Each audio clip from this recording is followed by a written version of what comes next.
의인을 가는 길은 시냇가의 나무 같으니 주님의 인정하심 그 길에 가득하네. 우리 오늘 함께 보실 하나님의 말씀은 시편 69편 1절로 12절의 말씀입니다. 하나님이여 나를 구원하소서. 물들이 내 영혼에까지 흘러 들어왔나이다. 나는 설 곳이 없는 깊은 수렁에 빠지며 깊은 물에 들어가니 큰 물이 내게 넘치나이다. 내가 부르짖음으로 피곤하여 나의 목이 마르며 나의 하나님을 바라서 나의 눈이 쇠하였나이다. 까닭없이 나를 미워하는 자가 나의 머리털보다 많고 부당하게 나의 원수가 되어 나를 끊으려 하는 자가 강하였으니 내가 빼앗지 아니한 것도 물어주게 되었나이다. 하나님이여 주는 나의 우매함을 아시오니 나의 죄가 주 앞에서 숨김이 없나이다. 주 만군의 여호와여 주를 바라는 자들이 나를 인하여 수치를 당하게 하지 마옵소서. 이스라엘의 하나님이여 주를 찾는 자가 나로 말미암아 욕을 당하게 하지 마옵소서. 내가 주를 위하여 비방을 받았사오니 수치가 나의 얼굴에 덮였나이다. 내가 나의 형제에게는 객이 되고 나의 어머니의 자녀에게는 낯선 사람이 되었나이다. 주의 집을 위하는 열성이 나를 삼키고 주를 비방하는 비방이 내게 미쳤나이다. 내가 곡하고 금식하였더니 그것이 도리어 나의 욕이 되었으며 내가 굵은 배로 내 옷을 삼았더니 내가 그들의 말거리가 되었나이다. 성문에 앉은 자가 나를 비난하며 독주에 취한 무리가 나를 두고 노래하나이다. 아멘. 오늘 시편 69편 1절로 12절의 말씀을 통해서 바닥 없는 인생 건지시는 은혜라는 제목으로 하나님의 말씀 은혜 나누도록 하겠습니다. 오늘 본문 시편 69편은 우리 잘 아는 다윗의 탄식을 담고 있습니다. 구체적으로 이 다윗이 어떠한 배경에서 탄식하고 있는 것인지는 알 수 없지만 분명한 것은 다윗이 곤고한 상황에서 탄식하고 하나님의 구원을 간절히 바라고 있다라는 것을 우리는 알 수 있습니다. 다윗의 상황은 마치 깊은 물에 빠진 것 같고 또 깊은 수렁에 빠진 것 같은 그런 상황입니다. 저는 개인적으로 제가 개인적으로 생각하면서 사는 것이 노력하면 안 될 게 없다라고 이렇게 생각하면서 살아왔는데요. 그런데 제게는 좀처럼 노력해도 안 되는 것이 하나 있는데 바로 수영입니다. 제가 물에만 들어가면 저주받은 몸이 되는데요. 물이 목까지 차오르는 순간 제 몸의 통제력을 완전히 상실해 버립니다. 어떻게 할 수 있는 방법이 없는 거예요.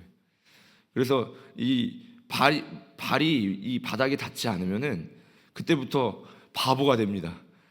그래서 이거 어떻게 하면 좋나 이런 그 두려움에 빠지게 되고 이제 불안함에 빠지게 되는데요. 오늘 이 다윗의 고백을 보면서 다윗도 저처럼 수영을 할 줄 몰랐겠구나라는 그런 생각이 들었습니다. 물이 목까지 차오르고 그리고 금방이라도 삼켜질까봐 두렵고 위태로운 상황입니다. 마찬가지로 발 디딜 곳 없는 깊은 수렁에 빠졌다고 되어 있습니다. 밑을 모르고 추락하는 그런 상황인 거죠. 정리하자면 다윗의 지금 현재 상황은 물속에서 그리고 깊은 수렁에서 발밑이 없는 상황입니다. 이렇게 단단한 땅을 딛고 서 있는 상황이 아닌 거죠. 단단한 바닥이 없는 까닭에 몸을 자유롭게 움직일 수 없습니다. 상황을 통제할 만한 힘이 없는 거죠. 통제력을 완전히 상실해버린 상황입니다. 결국 물이 머리끝까지 차올라서 침몰되거나 완전히 추락되는 그런 순간이 다가오고 있습니다. 목 끝까지 물이 차오르고 바닥 없는 수렁에 빠져서 추락하고 있는 상황. 이것이 다윗의 상황이면서 또한 우리의 현실이기도 합니다. 바닥이 없는 거죠. 우리가 바닥을 딛고 있으면은 이렇게 자유롭게 움직일 수 있잖아요. 근데 만약에 이 단단한 바닥이 없다라고 한다면 우리는 그때부터 몸의 통제력을 상실합니다. 아무리 허우적거려도 이 마음대로 내가 원하는 대로 움직일 수 없게 되는 거죠. 다윗이 이런 상황에 놓여 있다라는 것입니다. 우리 4절 말씀 같이 한번 봤으면 좋겠는데요. 우리 함께 읽어보겠습니다. 까닭 없이 나를 미워하는 자가 나의 머리털보다 많고 부당하게 나의 원수가 되어 나를 끊으려 하는 자가 강하였으니 내가 빼앗지 아니한 것도 물어주게 되었나이다. 다윗의 상황이요, 까닭 없는 미움을 받고 있는 거예요. 실수나 잘못이 있어서가 아닙니다. 까닭이 없습니다. 이걸 무슨 수로 통제할 수 있겠습니까? 부당하게 나를 헤아려 하는 원수는 꼭 나보다 강해요. 참 슬픈 일이죠. 맞서도 이길 수가 없는 거예요. 게다가 빼앗은 적도 없는데 빼앗기는 지경에 놓입니다. 요즘 사람들은 이런 이 고달픈 상황을 두고 억가라는 그런 표현을 가지고 사용을 합니다. 억지스럽게 깐다라는 그런 표현을 써서 억가라고 하는데요. 합당한 근거도 없이 불합리하게 불이익을 당하는 경우입니다. 큰맘 먹고 세차를 했는데 그 다음날 비가 오는 거예요. 그리고 지하철을 타려고 급하게 뛰어서 계단을 내려갔는데 지금 막 지하철의 문이 닫히는 거예요. 이렇게 상황이, 내 삶이 내 뜻대로 내가 통제하는 대로 흘러가지 않는 거죠. 통제력을 완전히 상실한 그런 우리의 삶의 현실을 보여주는 겁니다. 그래서 어떤 사람들은 이렇게 얘기합니다. 세상이 나를 억가한다. 모든 것이 나를 도와주지 않는 거예요. 모든 상황이 내 마음대로 되지 않는 거예요. 모든 상황이 내 뜻대로 되지 않고 완전히 통제력을 상실해버려서 아무것도 내가 원하는 대로 되지 않는 이런 삶의 현실들을 우리는 살고 있습니다. 그러면 이 좀처럼 뜻대로 되지 않는 삶을 어떻게 하면 좋겠습니까? 발을 디딜 이 단단한 바닥이 없어서 고달픈 인생의 해법은 어디에 있는 것입니까? 어떤 사람은 노력이 부족해서라고 말합니다. 조금 더 노력을 하면 우리가 우리의 삶을 통제할 힘이 부족하기 때문에 힘을 길러야 한다라고 이야기를 합니다. 실력을 키우고 힘을 길러내면 우리가 이 삶을 쥐고 통제할 수 있는 힘이 있다면 우리의 삶을 언젠가는 통제할 수 있게 될 것입니다 라고 이야기를 합니다. 그래서 노력이 필요한 거고 힘을 길러야 한다라고 합니다. 그런데 오늘 본문에서 다윗은 우리가 두 다리에 힘이 부족해서 똑바로 설 수 없는 것이 아님을 우리에게 보여줍니다. 우리의 문제는 두 다리에 힘이 없어서가 아니라 바닥이 없는 존재의 한계 때문이라는 것입니다. 다윗이 처한 인생의 문제, 물이 목 끝까지 차올라서 바닥에 발이 닿지 않고 깊은 수렁에 빠져서, 바닥이 없는 밑을 모르는 깊은 수렁에 빠져서 끝없이 추락하고 있는 이 바닥이 없는 상태, 이 상태가 우리의 문제의 이유라고 말하고 있는 것입니다. 다윗은 5절에서 이렇게 고백하고 있습니다. 하나님이여, 주는 나의 우매함을 아시오니 나의 죄가 주 앞에서 숨김이 없나이다 라고 고백하고 있습니다. 다윗은 하나님 앞에 자기의 지혜와 힘을 내세우고 있지 않아요. 자기의 무지함과 부족함을 하나님 앞에 인정합니다. 내가 지혜가 부족해서, 그리고 내가 힘이 부족해서 이러한 일들이 일어나고 있는데 이것은 나의 한계입니다. 내 힘으로는, 나의 지혜로, 나의 힘으로는 이 문제를 해결할 수 없음을 분명하게 인정하고 있는 거죠. 사람들 앞에서 삶을 통달한 듯이 아무리 똑똑한 채해도 결국 삶을 통제할 만한 지혜가 다윗에게는 없습니다. 마찬가지로 우리에게도 없습니다.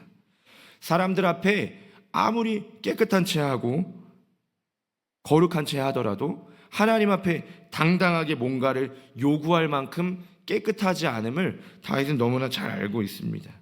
그래서 자기가 행한 무엇을 가지고 하나님 앞에 호소하고 있지 않습니다. 다윗이 하나님을 위해 행한 것이 왜 없겠습니까?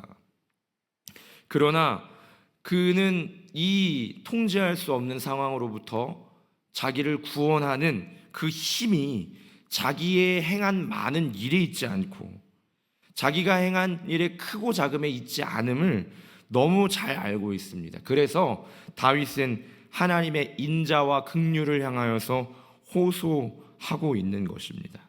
우리 내일 본문이기는 한데요, 16절 말씀을 같이 한번 읽어봤으면 좋겠습니다.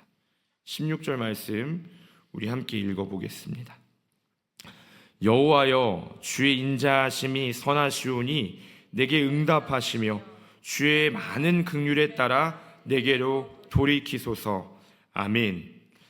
다윗은 이 바닥 없는 인생의 문제, 이 문제에 대한 해답이 자기 다리의 힘에 있지 않고 건져내 주시는 하나님의 손에 있음을 알았습니다. 그래서 하나님께만 해답이 있는 줄로 믿었습니다. 그래서 다윗은 자기의 노력을 내세우지 않고 내가 이만큼 했잖아요. 하나님 내가 이렇게 했는데 왜 이러세요? 이렇게 자기의 노력을 가지고 하나님 앞에 호소하는 게 아니라 하나님은 인자가 많으신 분이시지 않습니까? 하나님의 긍휼로 나를 이 수렁에서 건져내 주십시오 하고 하나님의 인자와 긍휼에 호소하고 있는 것입니다. 그래서 다윗은 다시 하나님 앞에 무릎을 꿇고 또다시 부르짖게 되는 것입니다.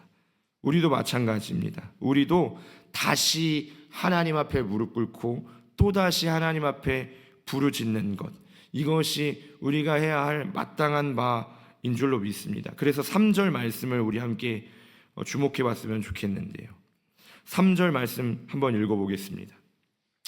내가 부르짖음으로 피곤하여 나의 목이 마르며 나의 하나님을 바라서 나의 눈이 쇠하였나이다. 결국 우리는 다시 이 지점으로 돌아오게 됩니다. 더 많이 애쓰고 더 뛰어난 해결책을 찾다가 결국 우리는 다시 이 자리로 돌아와야 한다라는 것입니다. 내가 부르짖음으로 피곤하기까지 하나님을 부르짖고 나의 하나님을 바라서 눈이 쇠할 정도로 하나님을 찾는 그 자리로 우리는 결국 돌아오게 된다라는 것입니다. 우리의 힘으로, 우리의 손의 힘으로 어떻게든 이 문제를 해결해 보려고 애쓰고 몸부림치지만 결국 우리가 서야 할 곳은 하나님 앞에 하나님의 긍휼과 인자를 구하는 그 자리에 서게 된다라는 것입니다. 우리의 통제를 벗어난 인생, 감당할 수 없는 고난과 삶의 문제들, 이것은 우리의 힘과 지혜로 붙들고 씨름해서 해결할 만한 문제가 아니라는 것입니다. 단단한 바닥이 없어서 허우적대는 인생의 문제, 오직 하나님이 건져주셔야만 하는 줄로 믿습니다. 그래서 다윗은 다시 엎드려 하나님의 인자와 긍휼을 구합니다. 우리도 마찬가지입니다.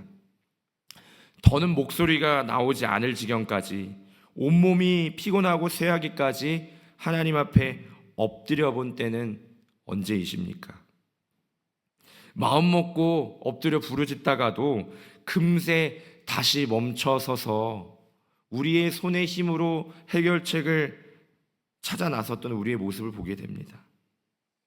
또다시 우리 두 발의 힘을 의지하려고 하는 우리의 연약함을 보게 됩니다. 그렇게 우리의 두 발의 힘으로 똑바로 서려 하지만 그것은 다시 해답이 되지 않음을 알게 됩니다. 결국 우리는 하나님 앞에 엎드려야 하는 줄로 믿습니다. 더디게 느껴지는 응답에도 낙심 말고 하나님의 손을 붙들어야 할 줄로 믿습니다. 그러다가 별안간 응답이 찾아오는 거예요. 13절 말씀 우리 함께 읽고 이제 마무리 지었으면 좋겠는데요, 13절 말씀 함께 한번 읽어보겠습니다. 여호와여, 나를 반기시는 때에 내가 주께 기도하오니 하나님이여, 많은 인자와 구원의 진리로 내게 응답하소서. 아멘. 하나님이 반기시는 때, 이 말씀이 너무나 큰 은혜가 되는 거예요. 하나님이 반기시는 때가 반드시 오는 줄로 믿습니다. 하나님이 반기시는 때, 그 응답의 지점이 반드시 오는 줄로 믿으시기를 축복합니다. 우리의 삶이 고난 중에 있고 어려움 중에 있고 답답한 중에 있고 통제력을 상실해서 발밑이 없는 것처럼 추락하고 있는 그 가운데 우리가 여전히 하나님 앞에 엎드려 하나님의 은혜를 구할 때 하나님이 그런 우리의 인생을 반겨주시는 그때가 반드시 우리에게로 찾아오는 줄로 믿습니다. 오늘 이 새벽 하나님이 우리를 반기시는 새벽이 되기를 원합니다. 하나님이 우리를 반기시면 우리의 문제 순식간에 뒤집어지는 줄로 믿습니다. 바닥 없는 인생을 건져주시는 구원의 때, 정신 못 차리게 하는 고난으로부터 건져주시는 구원의 때, 오늘 이 새벽이 되기를 간절히 축복합니다. 마음대로 되는 것이 없으십니까? 삶이 통제력을 상실했습니까? 답답하고 고단한 가운데 계십니까? 하나님이 반기시는 때를 바라보며 주께만 온전히 매달리는 이 새벽 우리의 기도가 되기를 간절히 소망합니다. 기도하겠습니다. 우리 하나님 앞에 1000번째 예물 우리 이슬미 청년 오하엘, 오하랑 어린이, 오하겸 어린이 예물 드렸습니다. 아버지 하나님 감사합니다. 우리의 삶의 모든 것을 주장하시는 하나님을 신뢰합니다. 하나님, 우리는 우리의 삶을 통제할 수 없음을 온전히 인정하게 하시고 모든 삶의 주관자가 되시는 하나님 앞에 겸손히 엎드리는 이 새벽 되게 하여 주시옵소서. 주님이 우리의 삶을 통제하십니다. 하나님, 그래서 오늘 답답한 삶의 현실 속에서 밑을 모르고 추락하는 고단한 우리의 삶의 순간 속에서 하나님이 우리를 반기시는 때를 바라보며 오늘도 여전히 하나님 앞에 부르짖고 엎드리는 우리의 인생 되게 하여 주시옵소서. 오늘도 겸손한 마음으로 주님을 찾습니다. 주님이 우리의 해답이 되시고 주님이 우리의 해결책 되십니다. 오직 주님 앞에만 엎드리고 매달리게 하옵소서. 오늘 이 새벽 하나님이 반기시는 은혜를 마주하게 되기를 원합니다. 오늘 우리의 모든 답답함 하나님 건져내어 주시옵소서. 오늘 이 새벽 놀라운 은혜로 함께 하실 하나님을 기대하고 사모합니다. 감사드리며 예수님의 이름으로 기도드립니다. 아멘.